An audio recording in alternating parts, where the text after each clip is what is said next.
Hi, my name is Kulpreet Yadav. I'm a Delhi-based author of 14 novels, an actor, an entrepreneur, and a filmmaker. I'm also an ex-defense officer. Greetings to you wherever you are. As you know, my name is Kulpreet Yadav, and today I will be delivering a short talk of about 15 minutes on the art of crime fiction writing. Now, this is not a classroom instruction. I'm not a professor here. I will only be sharing my practical experiences. Though I've experimented with different genres like romance, like short stories, military fiction, espionage, but most of the writing that I've done in the last few years are related to crime fiction. Now, the first thing that you need to do when you write, when you want to write, whether you want to write a true crime story or you want to write an imaginatively constructed crime story, which is crime fiction, you need to focus on the characters. That is point number one. Who is your protagonist? And if there is an antagonist, who's your antagonist? What is he up against? What is this person trying to do? That is the first and most important thing. Often, the writers do not focus that much on the character. They focus more on plot, that is what is going to happen at which stage. And in doing so, they write about character, the main character and the other characters, but they are not able to make them behave in a consistent way through the story. So, the first thing, what is this story about? Is it about a murder? Is it about a financial fraud? Is it about riot? Is it about political rivalry? Is it about business competition gone wrong? The first thing is theme, and then who are the characters in this story? How do you figure out characters? Now, one of the easiest way that you can do is, first thing is you need to have a name. You need to understand how your character looks like.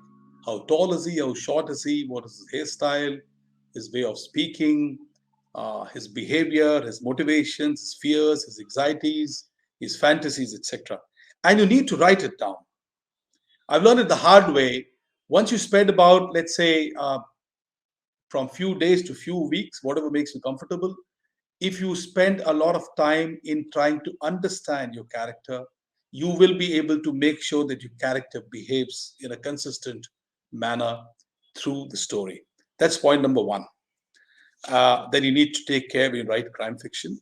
The second thing is, I'm going to bring up narrative voice here. The readers of crime fiction are not reading your book for the language. They are reading the book for the story. So your story has to really, really move fast, which means you need to pace it well. You need to understand the structure well. You need to have the events that are going to happen in the story pretty much lined out. When it comes to structure, broadly speaking, as some of you might, or rather most of you might know, a structure can be described in two parts, two ways. One is a three-part structure. That is, of course, everyone knows, beginning, middle, and end. And the second is the five-part structure, that is exposition, rising action, climax, falling action, and denouement. Whichever structure that you choose, but you need to make sure that you do justice to that structure. When it comes to crime fiction, I think it'll be more useful if you stick to or try to have this five-part structure in your head. So the first part is introduction. You create the setting of the story. Who are your people? Where the story is taking place? What time is it? Is it in the present time, or are you trying to write historical fiction, or is it a dystopian crime story that you're trying to set in the future, etc.? You need to build that story so that the reader is able to transport himself or herself to that place and can actually see what is happening. Once the exposition is done, now we have a character. You have created a setting. Now this character is right in the beginning of the story in some kind of trouble.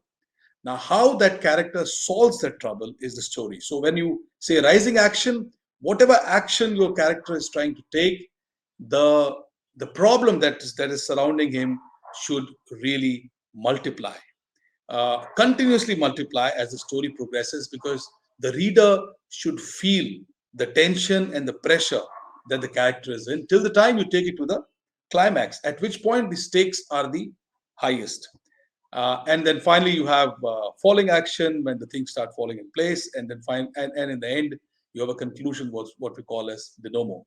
So, bottom line, you have a character, you've established setting, the character has to be in trouble, and the trouble has to multiply through the course of the story.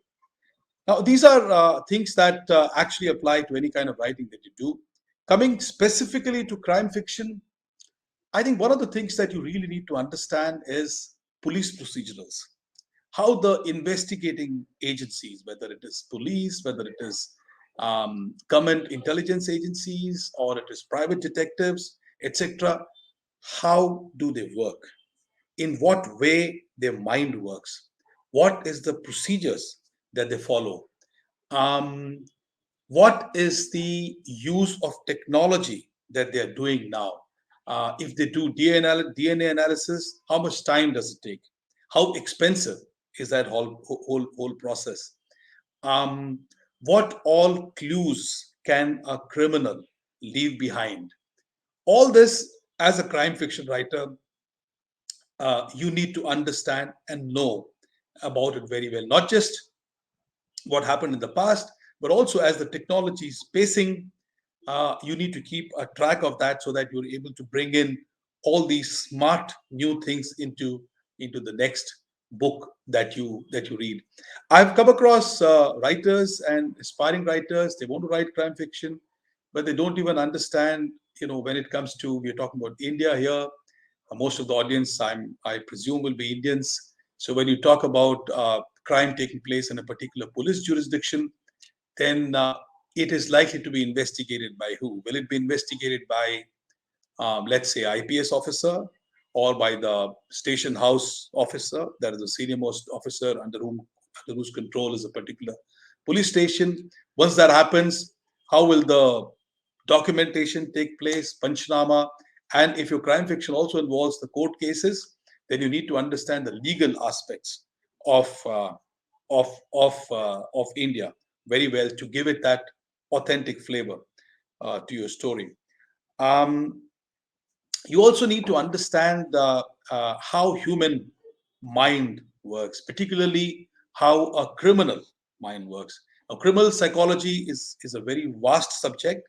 As an aspiring, or even as someone who's been dabbling in crime fiction, you need to understand the motivations of human mind, particularly the criminals. What is the psychology? Because that's going to help you in creating very believable and authentic voices. I'm going to quickly come to two, three more important points before the time runs out. One of them is narrative voice. What kind of narrative voice should you use? Should you write your story in past tense or present tense, for example? And I recommend writing your story in present tense. Let me think aloud and create an example right here. So, for example, we have a protagonist called Vicky. Now, one way of writing is like this: that Vicky opens the door, he switches on the light, and he sees blood on the floor. He's surprised, he's shocked. He goes through the corridor where he finds a knife. And finally, when he enters the bedroom, there is a dead body. Now, this is a present narrative voice. Now, let's try to see this in past tense.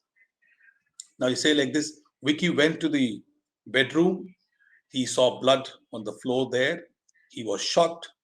Then he started going to the corridor where he found, or the alleyway, he found a knife there. And when he entered the bedroom, he found a dead body. Can you see the difference? The present tense has a sense of urgency, which is essential for you to give that kind of impact on the reader's mind. So I would recommend writing it in present tense. And sometimes, if your story demands, you can consider writing it in first person as well, right? So you can write a first person narrative present tense story.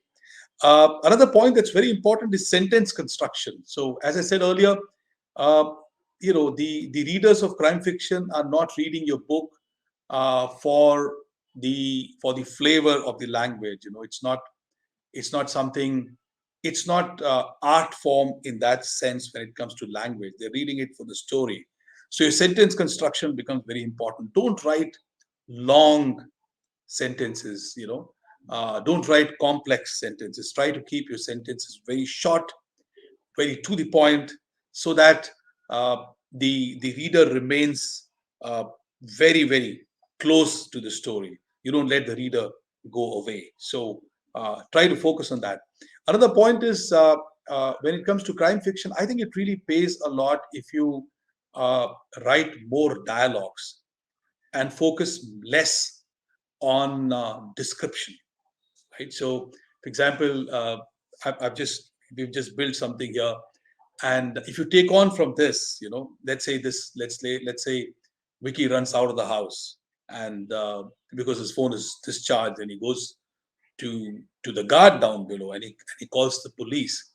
Now, if there, when he's going to the lift or the staircase, or there is a guard sitting at the guard point, and he picks up the phone, and you start describing the whole uh, lift scene, and the scene of the corridor, and going to the guard and trying to describe the guard and all that. If you do that, then you're actually taking away the story from where the reader wants it to go. So do not describe unnecessary things. Keep the speed in mind. That is one more point that I think I should make. Um, Last and the most important point for any story, and definitely for crime fiction as well, and that is the conflict. Who's your protagonist, and what is his problem? As far as possible, try to stick your story closer to that conflict. Sometimes, as writers, when we write, we get excited about something while writing the story or discovering the story, and we start going in a different direction, which we find exciting, and sometimes that might be a good thing to do, to bring some kind of a new flavor, or maybe some kind of diversion if the story demands. But more often than not, that is not something that you need to do. You need to discipline yourself and keep coming back to to the protagonist and his problem, because that is why the reader has started reading, and that is why the reader is going to continue to read. So try to remain close to your protagonist. Try to make the conflict of the protagonist multiply over a period of time, and till the time there is a solution, or even if there's no solution, you can have a open-ended story where the solution is half, and you can leave it to the interpretation of the reader. That works as well. These are some of the points that I thought I will make. My crime fiction story, the latest one, is called Queens of Crime. These are uh, true stories of women criminals from India.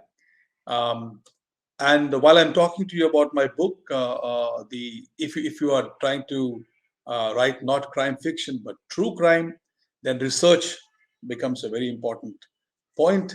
So try to meet people, try to go through the files, try to understand what really happened, and the motivation of those criminals, and how the case actually got solved in case it did. Um, I think with that, I conclude this very very short talk. I hope for those of you who are trying to get in the space of crime fiction writing, this was useful for you. Thank you very much.